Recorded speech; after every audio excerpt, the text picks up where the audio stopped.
Alahas na singsing na may dalawang tatak, K18 at PT900. Ano ang kahulugan nito? At iyan po ang ating pag-aaralan sa video natin ito. Lamang ang may alam.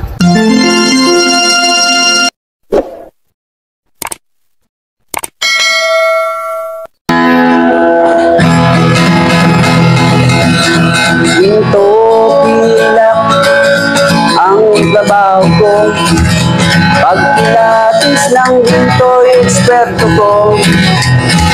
Magandang panahon po sa inyo mga kaibigan ko, dito po sa ating channel More Than Treasures. Kumusta po kayong lahat? Nawain na sa mabuti po kayong kalagayan at laging ligtas sa anumang sakit at karamdaman. So sa video po natin ito ay ating pong tatalakayin ang isang uri ng alahas na may dalawang tatak. May mga nagtanong na po sa akin ito kung ano po ang kahulugan nun, ngunit ngayon ay bibigyan po natin ito ng malinaw at malawak na paliwanag.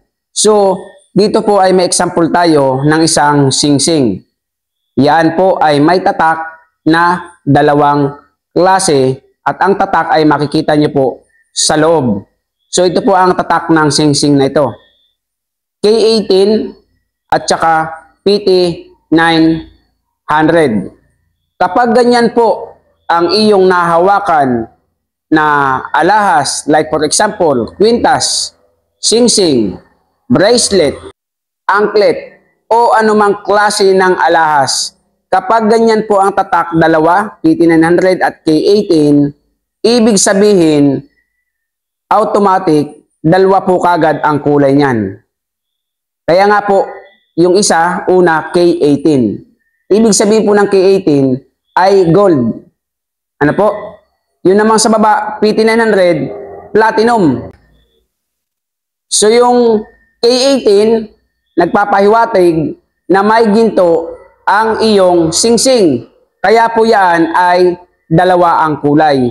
Yung isa ay dilaw sa ibabaw. Tapos yung ilalim naman ay puti.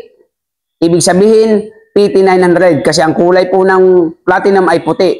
Ang ginto naman ay kulay yellow. Yan ang original na kulay ng gold. So kaya po sila ay dalawang kulay, yung nasa ibabaw ay dilaw, yung nasa ilalim ay puti. Ibig sabihin po ay pinaghalo o pinagsama, pinagpatong na 18K na gold at saka po platinum ang iyong alahas na singsing.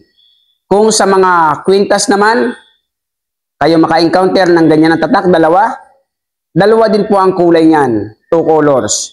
Yung isa ay platinum at yung isa po naman ay gold. So nawa po, kung kayo ay makakakita ng ganyang alahas, ay matandaan nyo ang ating itinuro sa video ito. At sa mga bagong dating, kung nagustuhan nyo po ang ating channel, ay pakisubscribe nyo po ang ating channel. Pakihit nyo po ang notification bell, lagay nyo po ay all upang lagi kayong update sa ating mga bagong videos.